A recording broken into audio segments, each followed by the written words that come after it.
Hello? Hello, I'm here with you, Sarah. Okay.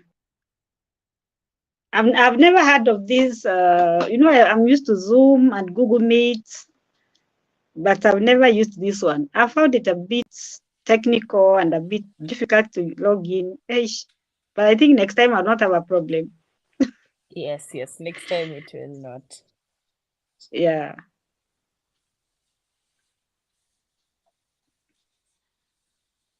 Okay, there's a video that's supposed to be playing, Okay.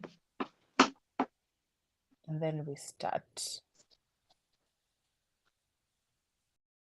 I hope people are not impatient. I know, it's okay. Michelle, you can proceed. We're live. Okay, thank you everyone for being here. Thank you, Sarah. We are live now. I can hear you well, so don't worry about that. I will start by introducing myself. My name is Michelle Bosire. I'm a Rotaractor, president of the Rotaract Club of African Nazarene University. I'm also a member of the Kajiado We Want CBO. So I will start with a short prayer before we continue. So yeah, let's start with a prayer. God, thank you for this evening and this session. We thank you for Sarah being here and for everyone who has joined in live. Thank you for the session that we are going to have, and we pray that it's going to go on well and end well, and that we will understand the topic of discussion here. Praying in Jesus' name, believing and trusting. Amen. Amen. Mm-hmm. Yes. So Yes. I will start with talking about the Kajiado We Want, the CBO, before giving you a chance to go on. So the Kajiado We Want is a community-based organization that focuses on different areas, including infrastructure, education and literacy, health and drug abuse, the topic we have here today, others like security and the community policing, just to mention a few. And the most important one that I'm forgetting is advocacy for youth, women and children. Yes, the aim is just to develop the community in creating awareness on the topics that I've mentioned above. So the group is not political at all. They don't affiliate themselves with any political leader. It's based on all those topics, all those matters that I've mentioned. Yes, the key values of the CBO are volunteerism. So long as a member has volunteered to be part of it, that's major. It's commitment. The members of the Kajiado We Want CBO are committed. They are members of integrity and they respect each other. So the membership is drawn from the sub-counties in Kajiado County, and we engage there within the group and meet every Wednesday like this to discuss different topics. So today we have Sarah with us. She'll be speaking on how drug addiction affects the entire family. And Sarah, I've read your bio and I'm very impressed, and I don't even know where to summarize from. So I was hoping I can give you the chance to go ahead and tell everyone about yourself. I think it will be maybe better if you explain coming from you, the people will get to hear you a little bit more. So Sarah, kindly go ahead. Wow. Thank you so much, even for inviting me. I hope I am loud and clear. Yes, Sarah, I can hear you. You're loud and clear. Thank you. Yeah, because at times, you talk and you are not sure whether people are hearing. So that is why I have asked whether you can hear me. I'm Sarah Karingi, and I have a title which I love, which is the Queen of Networking. And me being a Queen of Networking is that I help people to connect with their destiny helpers. And I do this by either training them and equipping them with skills about networking, because I believe that Jesus Christ was the greatest networker in the world because he did good. He healed the sick. He actually fed the hungry. And everything he did was according to what God sent him to do. So when we are here on earth, we should always try as much as possible and strive to do as good as possible to others. And that is why I feel that when people are probably need something, there will be somebody else with a solution. Another one maybe needs a business, there will be someone who will give him that business. Another one needs a job, another one will, of course, connect you to that opportunity. Then maybe you also need exposure. There's someone who expose you to different opportunities or different things that you really want to get exposed to. And because of that, it means that we may not really have to struggle, because if we are sincere with each other, if we are genuine with one another, and we are willing to support one another, then we can go very far. Right now, we are discussing about problems, or we are going to discuss about problems that have affected us.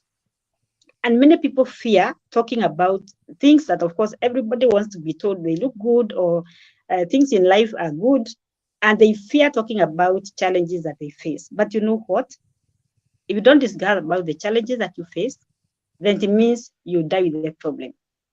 Not knowing that if you talk, it doesn't matter what the world will think about you, but there's that part of the world that will be willing to help you and support you. And that is why I feel that when we network, like what we are doing right now, we are networking because we are trying to help one another. So supporting each other and growing others is biblical. And I don't think there's any religion, though we are not talking about religion here, that advocates for people not to live at peace with one another or even to support each other. And with that, let me also say that I'm also an entrepreneur. I'm in different types of businesses.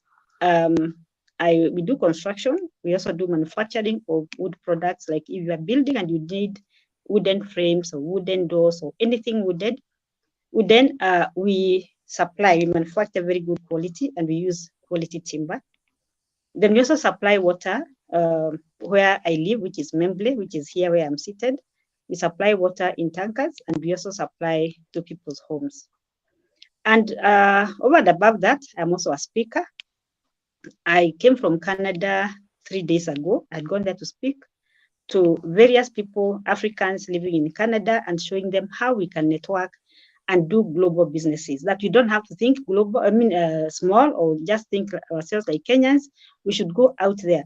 Then how can we, as Africans, support each other? Just the way Jews do, the way Chinese do, the way Indians do. So even we as Africans should start now thinking of supporting each other. And that is why I went there to speak about networking. So I speak about networking mostly. In addition to that, I also love learning. I keep going back to class. I've been to Strathmore to learn about entrepreneurship. I've had 2 programs, one which is called an Enterprise Development Program, and the other one is Owner Manager Program. And all these have advanced my skills in entrepreneurship. And when it comes to networking, again, I train people on networking, and I speak about the same. Then from there, I also learned about how to write books. So I have 2 books, which I have authored by myself, Overcoming the Impossible. That is the story of my life, which encourages people that whatever we go through, whatever challenges we face, we can overcome. The second one is what successful business networkers do. That is my second book. Then I went all the way to meet the father of modern networking, who is Dr. Ivan Meisner. And he made me a co-author in his book because he saw the effort I had put in his organization, helping members to become very good networkers, and also helping me also to get awards. I've received several awards just because of either supporting the youth or supporting women or supporting business people. And I think as of now, I have about 15 or 16 awards, to the glory of God. So those awards really for me is not even the titles or the awards, but what legacy do I want to leave? What impact should I make in people's lives? And that is what makes me feel that as long as I live, I'll support as many as possible. Thank you very much. So I don't know now what next you want me to share about. Briefly, that is me. And I'm a mother of 2, a girl who is called Susan Karingi, she's 38 years, and a young man whom we are going to talk about today. He goes by Ben Graham Karingi. And then I have 2 grandchildren, Ryan Karingi and Betty Karingi. Thank you.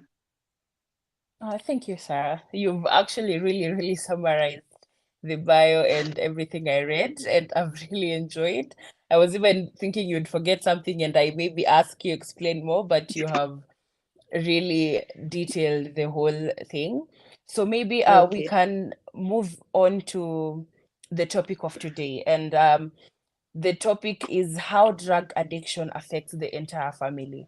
And based on what you just talked about, I'm really looking forward to listening to what you have to say. So you can go on, and in case of anything, the questions can keep on coming in, but take the floor, and I'm sure everyone here is waiting to listen to you speak on that topic.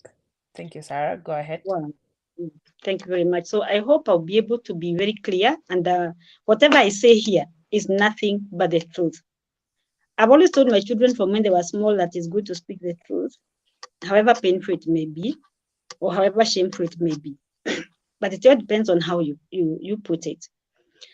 My son, who is Ben Karingi, or he calls himself Gray because his business is Gray Stays, but he's Graham, started taking alcohol when he was 17 years old.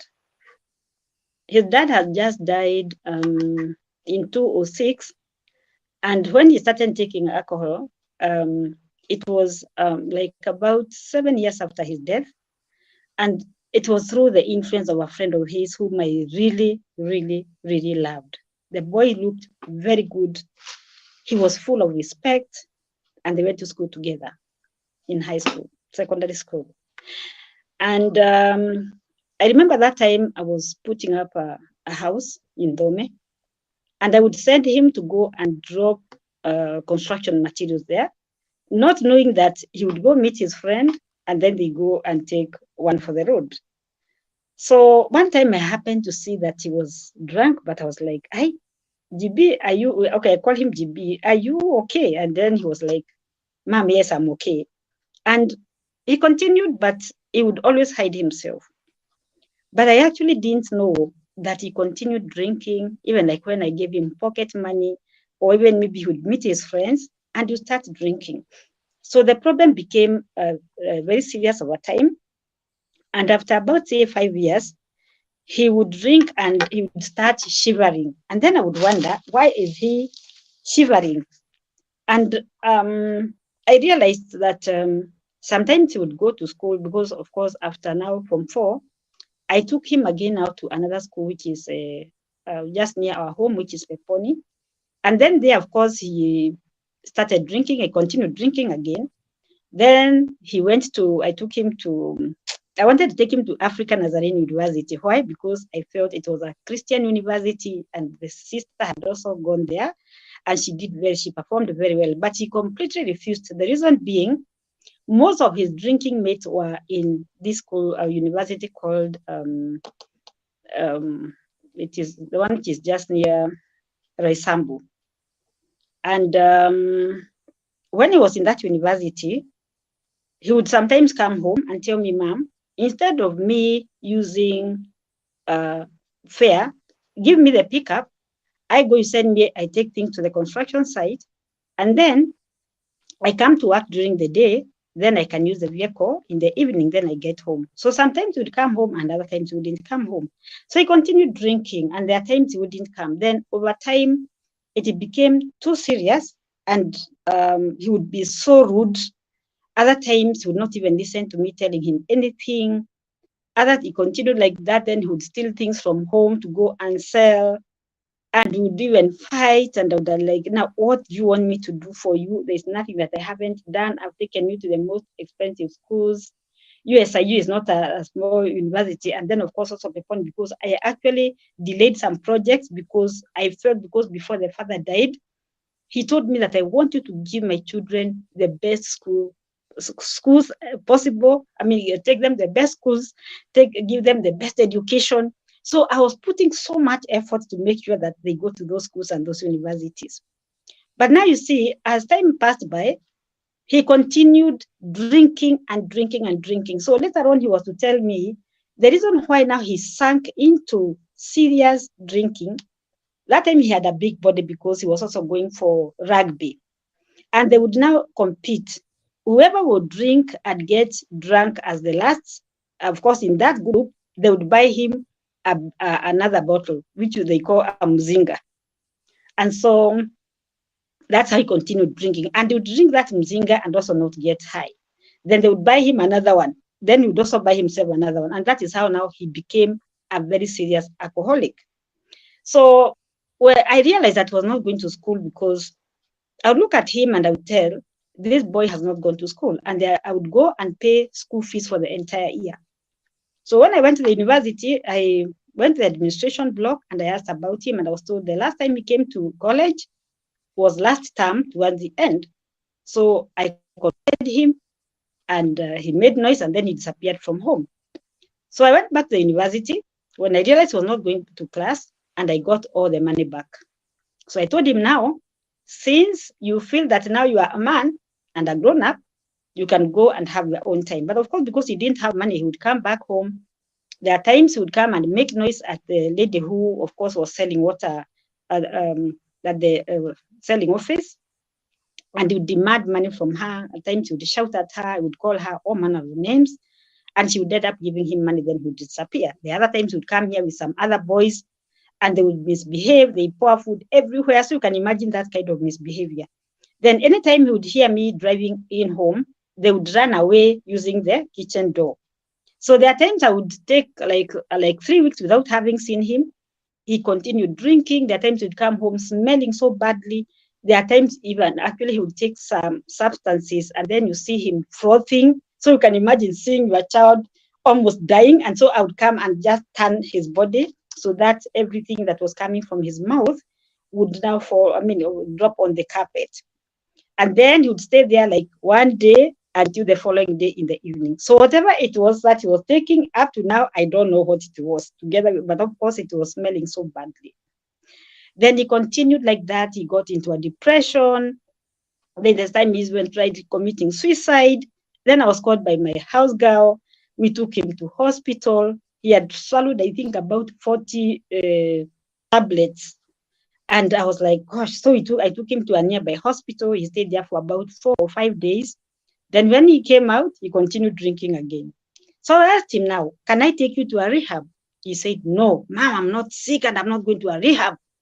And I was like, GB, I can see, do you know the way you look? Honestly, you look so sick and I'm very disturbed. But I realized even when I tell him how much affected I was, he didn't seem to care. And I was like, excuse me, I'm doing everything possible to take care of you, but you don't seem to realize that I'm spending so much money on you, trying to take care of you, but you don't seem to realize. So that there's a time I even chased him away from home. And then some of the neighborhood boys would go with him. They take more alcohol, they come back again, they misbehave. And then I would, at some point, I also engaged now some security guards. Then he went again. Then I decided now, I think this boy is behaving like this because maybe the father is not around. So what did I do? You see, it's where you try everything possible to try and help. So I got this man who normally insures our properties and everything that we have. And I told him, you know what, Karani, I think you can take my son, employ him, talk to him, and mentor him. And guess what I was doing? I was getting money from our businesses and giving this man to pay my son so that he would continue mentoring him. And I told him, listen, don't even let him know that I'm giving you this money to pay him. You see, now the money was coming from my pocket, but he was trying to work for him. But what did he do? He would carry the alcohol and put it in the drawers. So this man realized that this man was now spoiling his business. So he chased him away after some time because even the other employees were not happy about him. There are times he would shout at them. There are times he would call them all manner of names. And then also the clients, some of them started making noise and saying, no, we don't want this young man in this office if you want us to continue working, or giving you business. So he was chased away. Then he came back home. That time, you know what I had done? I'd already gotten him a place. I equipped his house. The sister went and bought him some things. But then everything that was there, because I'd paid rent, I think, for 3 months. After that month, these people came. They took away everything. So he came back home with nothing. So what do I do again? I asked him, GB, can I take you to a rehab? Honestly, if you only know how you look, and I can see you are becoming worse every day, please allow yourself just to go to a rehab and you'll be helped. He said no. So one day, he just came and told me, Mom, I'm ready to go to a rehab. So we went looking for one. We Googled and we got one which was somewhere in Kisoro. So he joined. And you know what? Rehabs are very expensive. Gosh. So I took him to that rehab. After 7 months, and they would not allow you to just pop in and see how they are. They would always tell you, every time you come here, make sure you call. So I asked myself at some point, why is it that these people are telling us not to pop in anytime? They should just be like a school where you feel that you can go and see your son, or you talk to the admin, or you talk to the headmaster. So I decided one day I'll go without even calling. When I went and saw how my son was looking like, they were injecting it because the owner of that rehab is a psychiatrist and he works at Mathare Hospital. So they were injecting them with some substance so that, of course, when you look at him, he was looking so drowsy, and then saliva was pouring and he was looking like a zombie. I said, my son is not going to stay here anymore. So I went, I removed him from there. And then after that, I came with him home. Then I told him, now I want to take you to another rehab. He said, no, ma'am. He said again, he tried to commit suicide again. So for me, it was too much pain. Then there are times we would also fight with the sister. I remember there's a time my daughter came here. She had a phone which was stolen because she came with her house girl and her children. And then I didn't know who stole the phone, whether it was my son or whether it was her house girl. And they started fighting. And so I came downstairs. I asked them, what is the problem? So they were fighting so badly. And then I slapped both of them and I was feeling so much pain. And I told them to leave my home. Now, my daughter was lucky because she has a place where she stays. So she packed her things and she went away. My son also just left the house. He was staggering. He went. And when they went, I was not able to sleep. I was crying the whole night. I was asking myself, am I the problem? The issue here is, you see, like when you have someone who drinks or maybe is on substance abuse, at times you think you are the problem. And then these people are very smart, very manipulative.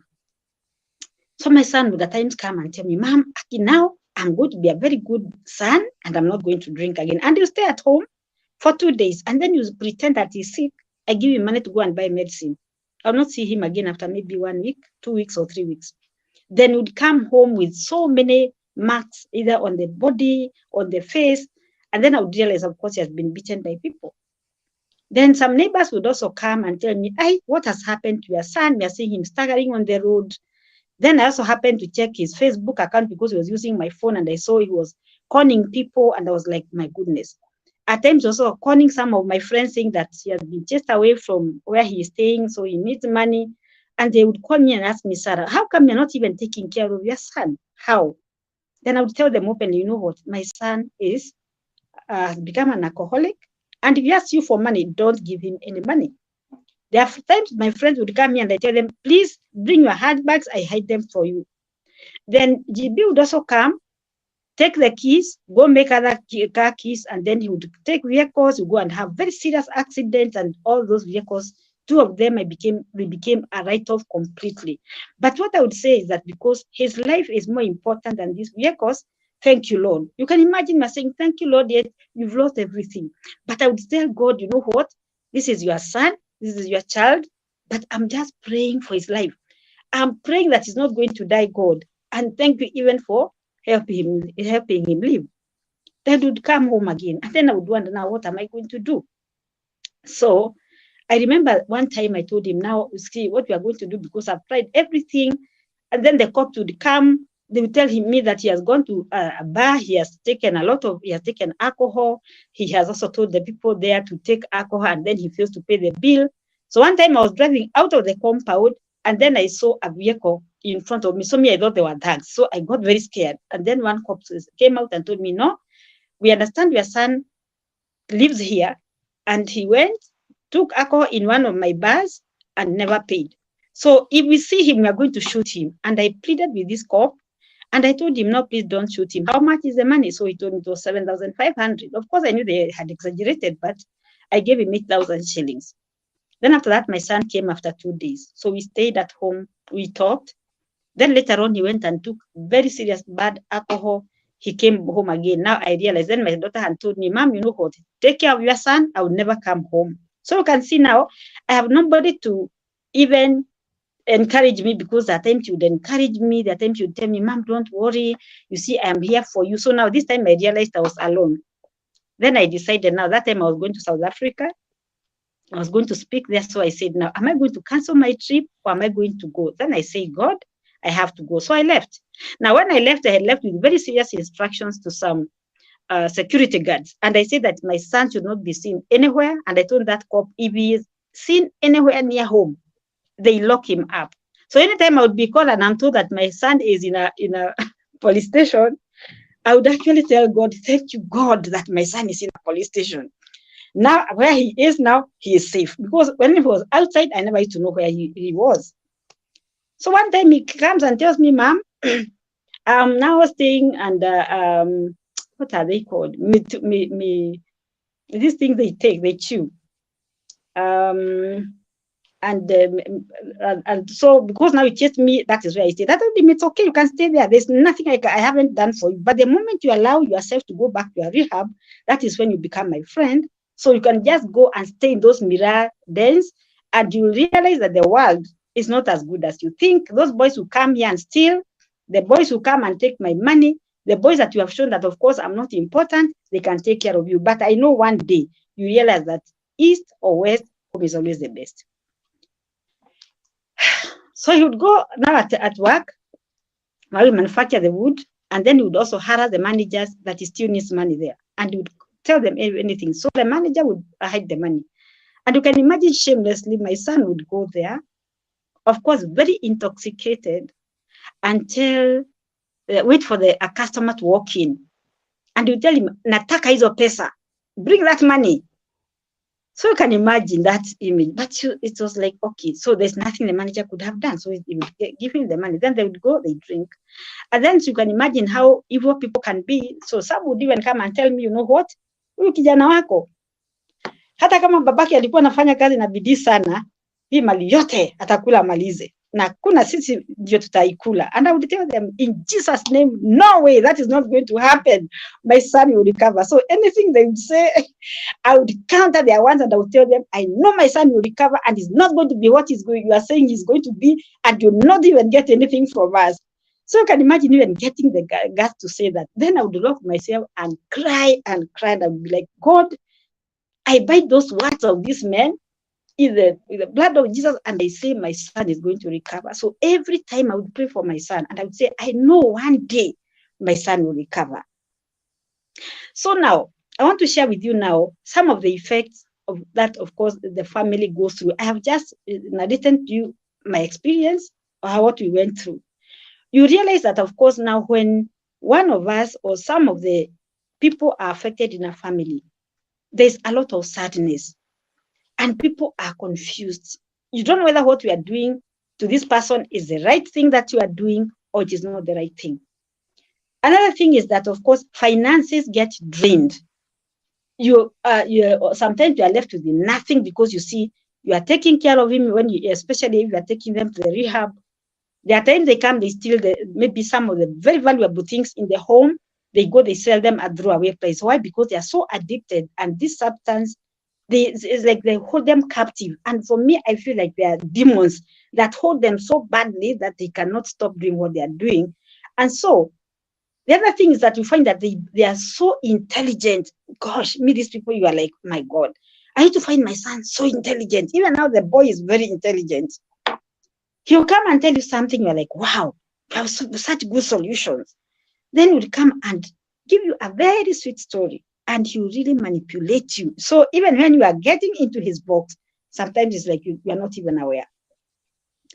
Then you realize that, of course, out there, I remember there are times I would go to the church and I'm given an opportunity to preach, especially to the women ministry. And I would share about my son and what I was going through and the verses I am reading, that if there's someone in the church who has a problem like the way I'm going through, that you don't have to fear. But God is going to help our children and we have to continue loving them. Later on, someone would come here and ask me, gosh, Sarah, you mean you can talk like that about your son? And I would be like, yeah, I'm affected. And I know people don't like talking about it, but I know when I talk, so it is a form of healing and it is a relief. And I'm also helping somebody here in this church.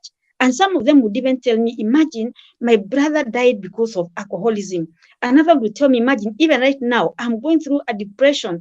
I'm going through so much pain. And we would pray together. So I realized when I started sharing, there are those who would feel so good that somebody is strong enough to share. So that stigmatization is so strong in our African communities.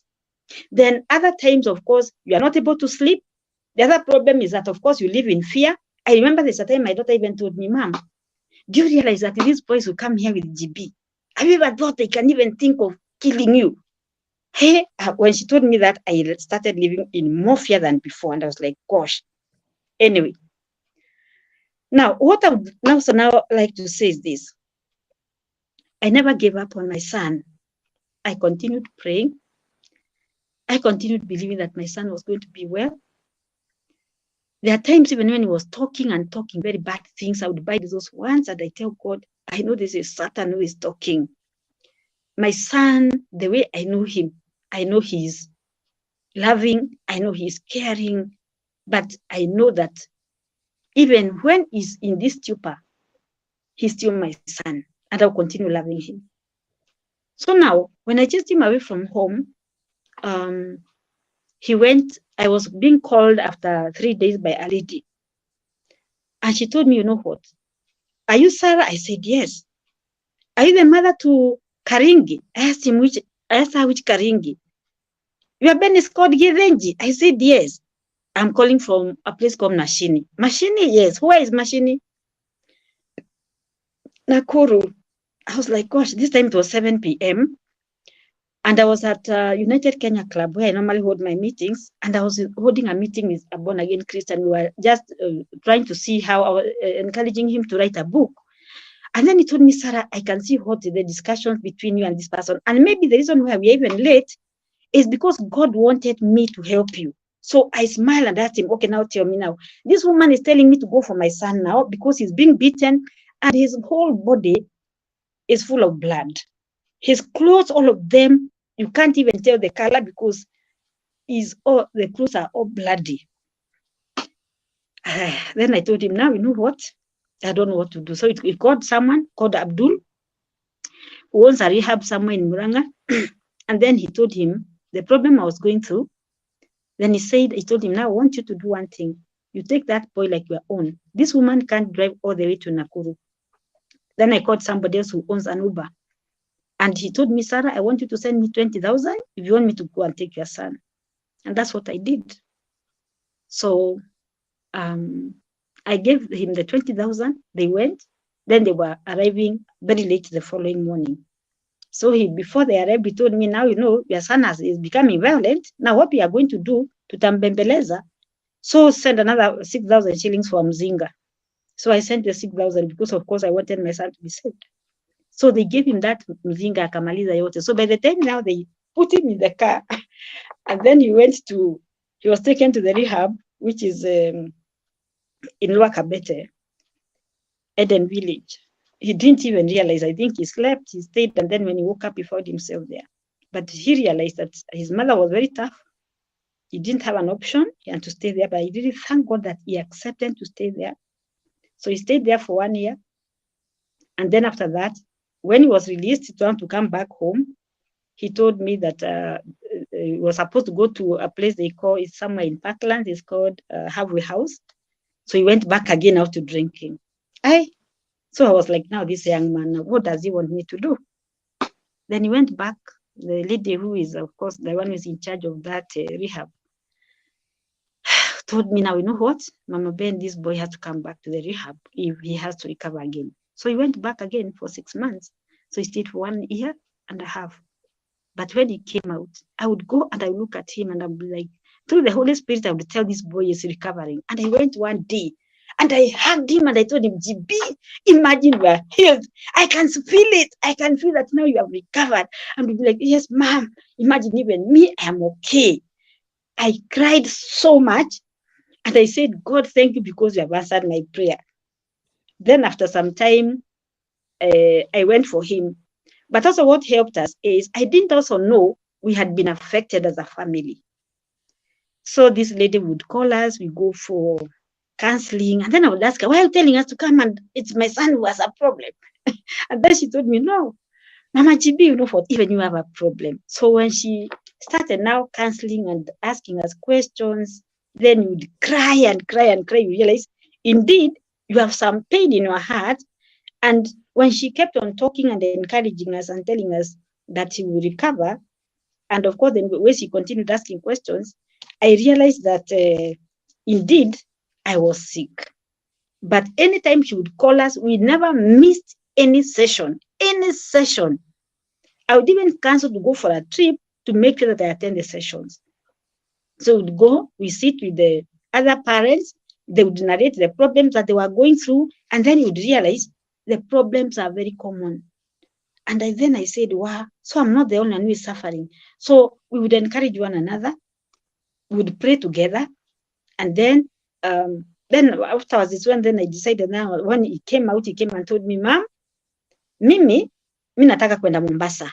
I asked him, my God, well, what do you want to go to do in Mombasa? Now I was full of fear. My stomach was full of, that hot water that gets into the stomach. You don't even know where it comes from.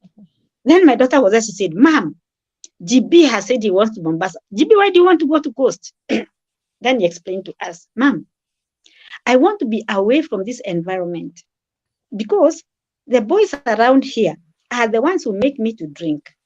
Then the same joints, when I'll be passing there, when they see me, they'll be calling me. Or when I see them, I'll be feeling like going to say hi to them and I'll get tempted. Then I told him, but you know what? Mombasa, Coast, there are drugs, all forms of substances, huko nao ndiko utaenda kufia. Akaniambia, hapana, Mom. I'm telling the truth, Mom, nitajaribu sana.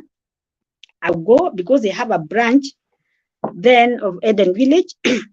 I will make sure that, of course, I won't let you down, Mom, again. Now I have recovered, I'm continue recovering because he was telling me that addicts or substance abusers are always on recovery journey. So I allowed him to go. Now he was going there to learn about counseling for addicts. And so there was this man who was in that rehab and he was counseling, he was training them. So I paid for the entire 6 months, but he only went, I think, for 2 months or 3 months, then the man disappeared. And then GB was there and he decided now just to stay in the rehab, mentoring these others, encouraging them. And along the way, he decided now he would just troll and he would tell me that at times I would even go to Mombasa to just, even at times I would just call to hear whether he was under the influence of anything. GB, how are you? So I would listen very keenly to tell whether the voice has changed, because anytime I used to call him when he was high, I would tell that he's either very high or he's mildly high. So I would call him and he would tell me, Mom, I know unanipigia sababu nataka kusikia kama nimekunywa pombe na mimi sijakunywa. And so I would say, okay, so I'll come. And I kept making so many trips to go to Coast. Other times I would go with the entire family, would go and see him, would encourage him. And then he told me that he wants to start a business. And so he went and would see these villas which were vacant. Then he would come and tell me, Mom, niko na this idea of starting a business. And I would encourage him, what type of business I want to do, tours and travel. And I've talked to the owners of these vacant villas, and I want to start encouraging people to come from Nairobi or different parts of Kenya just to come. And that's how he started his business. And I really, really thank God for that. And so I want to encourage everybody that is listening to me. If you have a relative, a child, a mother, a father who is addicted, please just continue loving them and just empathize with them. Take them to those rehabs and even seek counselors as much as possible. But the ones who inject them with those substances, whatever they inject them, not unless maybe it's a must, please, that one does not help because it makes them it's just a temporary measure. They make you to forget for some time, but you see the problem is not gotten out of the body. That is why I decided, though I didn't know, the best thing is to remove him from there and take him to a different rehab where they were cancelled. And I really love Eden Village. Even today, if they call me to go and talk to those people, I offer myself. I go to talk to them. And I'm also happy that my son also comes to Nairobi to talk to students in schools. There are times even people ask him for his number, I give them, and I also encourage them that my son can help them, because you see, this had to happen so that my son would also save other people, and so that also even I, as a parent, can help other parents or help relatives who feel that it's like they're just giving up. Please never, never give up. Continue praying. For the last, my knee stopped aching 2 years ago because I always used to pray for my son for a whole hour from 3 to 4 a.m. and my prayers were heard by God. So never give up, as I've said, and continue praying, because I know God changes and God heals. And I know those who are going through the same problem, it is doable, but never give up. For me, I said, I would rather sell even this house. I would rather sell anything I have to see my son has recovered, because that's the most important thing in my life. Because for me, my children are my blood.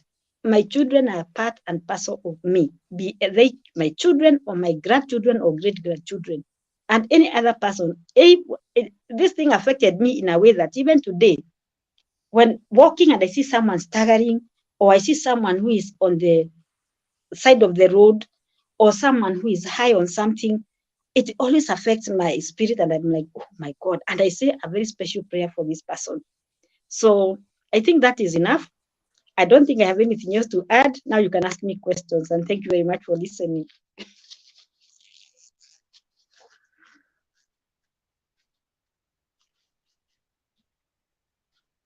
I have finished. Okay, thank you, Sarah. Damn, that was really, really good. And I was just listening to it, and I've learned a lot.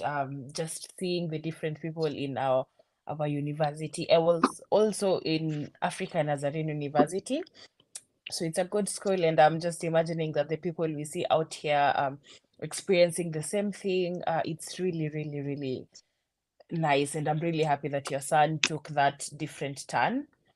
So I think we will go to the Q&A session. Let me read out a few questions that you can help answer. So the first question is, someone is asking, how can a low-income family help an alcoholic? Because I think maybe they heard you say that rehab is very expensive. So I think they're coming from that point. How can we help someone from a low-income family to get stop as well? Okay, number one is that I don't know whether they are, I think a money counseling center, I don't know whether they normally give free counseling services. I wouldn't know. But I know there are some people who, once in a while, they counsel them, they talk to them. Because at times also, actually, as we are saying, rehabs are very expensive. That one I will not lie to you, because like, I remember when I took him to the first rehab, it was 100,000 per month. The other one was 50,000 a month, and the last one I paid I think 80,000 a month. That's not little money. And in addition to that, of course, now the cost of going there and the things that you are buying for him and all that. But I think is, of course, even asking pastors to help, because they may not have the knowledge really, but looking for someone who can mentor them or counsel them may help. What I did for my son before he went for the rehab, I got him a counselor. And if maybe he continued, because there are times I would see when he continued visiting the counselor, he started improving. But anytime he met his friends, he would go back now to drinking. So now, if number one, also getting them from that environment. There's a book I have been reading. I can't remember the title because I read so many books. I think it's called something Habits. Can't remember. That book actually says that there's a story they were sharing about some armed forces men who used to use drugs. And they realized that they used to take a lot of drugs when they were in a certain environment. But when they changed that environment and went somewhere else, they would not even take anything. So they would be okay, they recover. But when they went to the same environment again, they would go back to the same problem again. So that is why I'm saying that probably you could try and see if you can, first of all, of course, change them from where they are staying. If maybe you have a sister or a brother or an uncle who is living somewhere a bit far, probably you could try to do that, and then you get a counselor within that area. That could be a solution. That one, to be honest, I may not be able to give a solid answer. Okay, thank you for that. Yeah. Another question is, how long has your son been sober? It's 4 years now.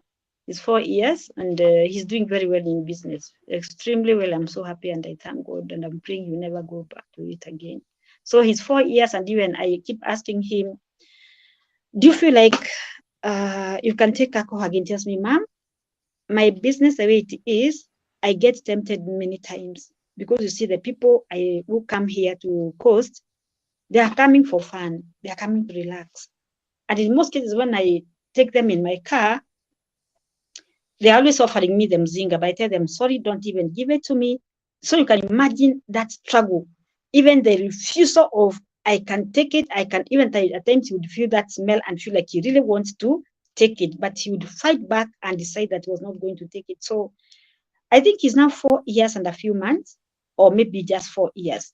So you can imagine, so it means that, of course, and he's very determined not to continue taking. So the other day, when he came to visit me 2 months ago, I asked him about it, and he told me, Mom, imagine saa hizi hata sisikii kukunywa pombe, hata ile kiu nilikuwa nasikia saa hii imeenda. So I did thank God for that. Yes, we thank God for that too. There's another question on what are the things that he is doing to at least remain sober, because especially when he's in that line of work, are there maybe things that he does on a regular basis to remind him of what he shouldn't do and should do? Yes, maybe shed some number light one, on that.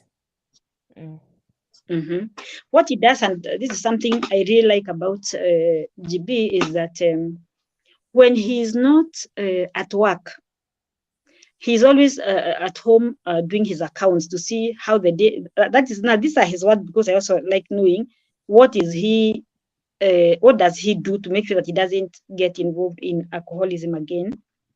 So he tells me after now work in the evening, he goes and sits, either there are some things he writes on WhatsApp, maybe those people who are his friends on either Facebook or WhatsApp.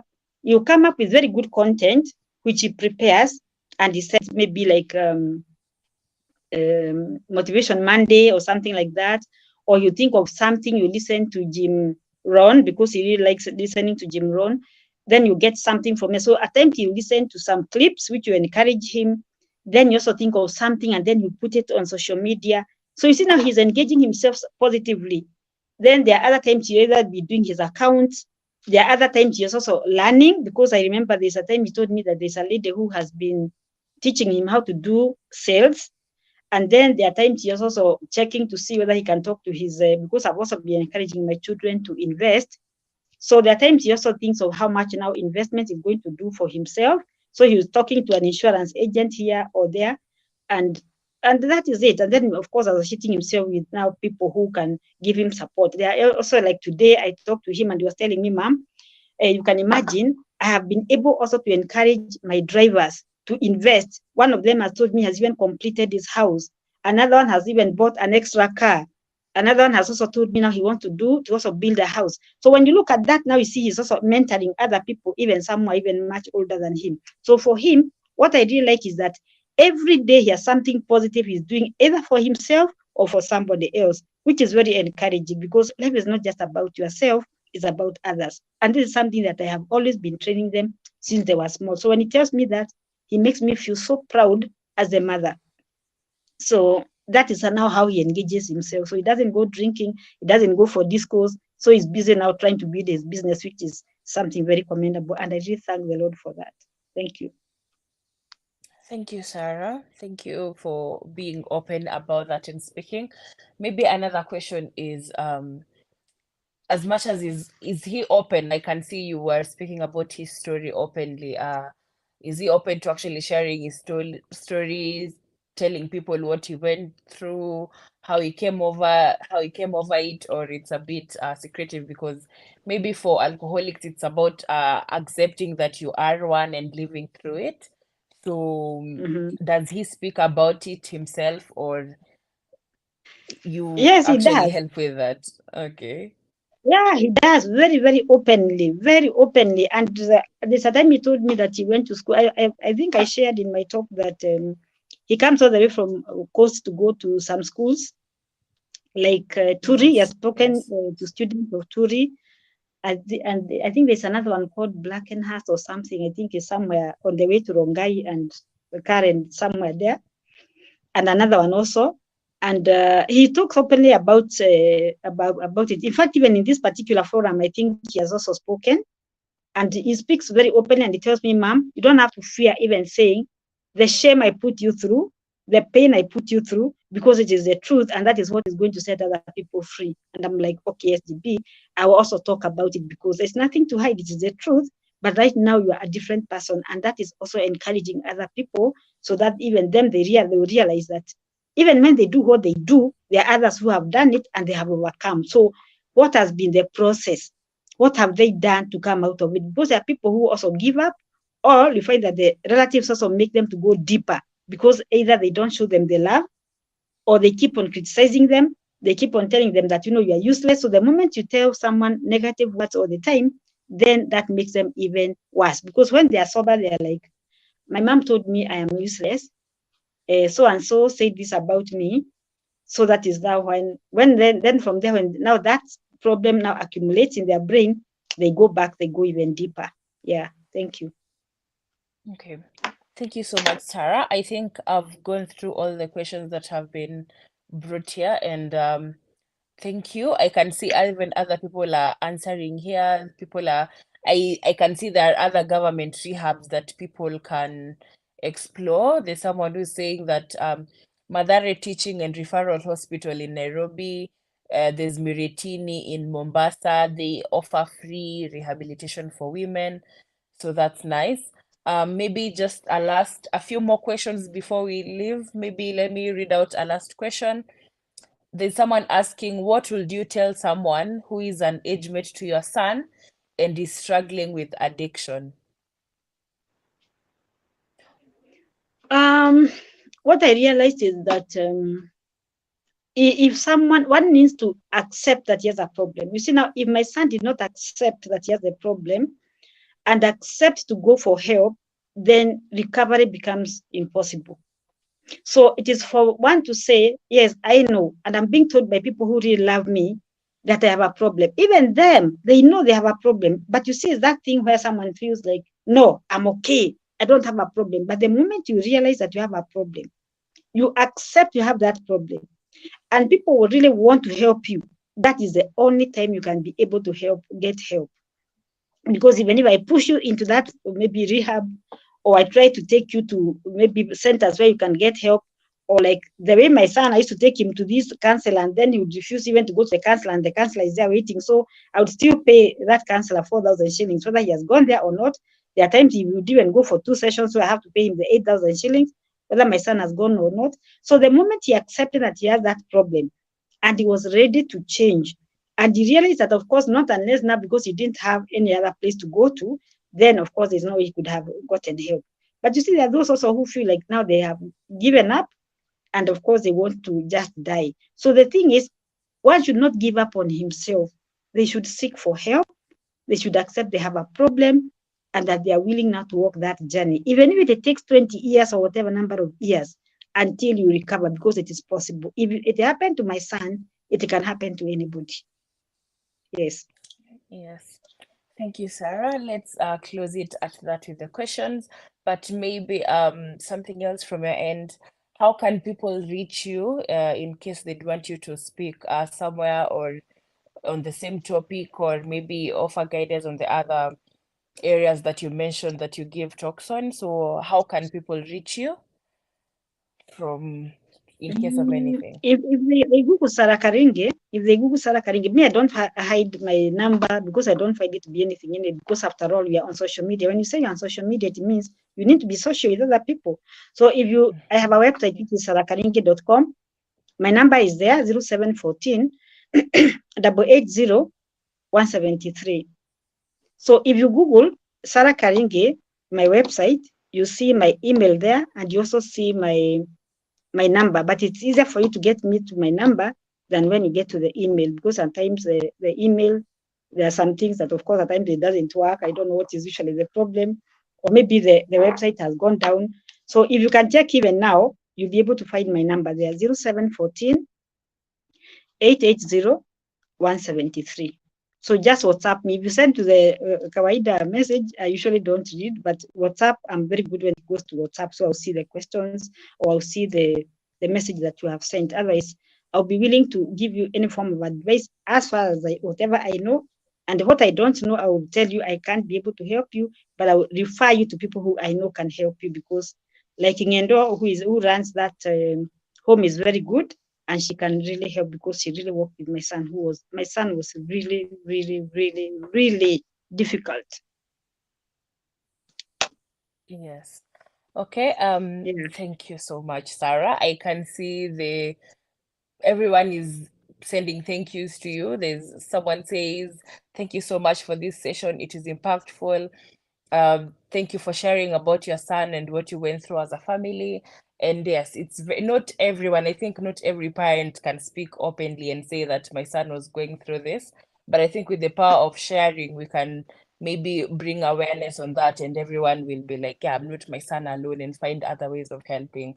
So as a young person as well, myself, I'm really happy that we are speaking openly about these things. And I think when everyone hears them, watajua, it starts like that. The peer pressure with trying to see who's getting drunk first, I think that's where it starts with most people. So when Yes. we speak more openly about that, it really helps and curbs the whole drug addiction thing. So we are, as the CBO, we are really happy and thankful for the session you had and setting your time aside. We don't take it for granted.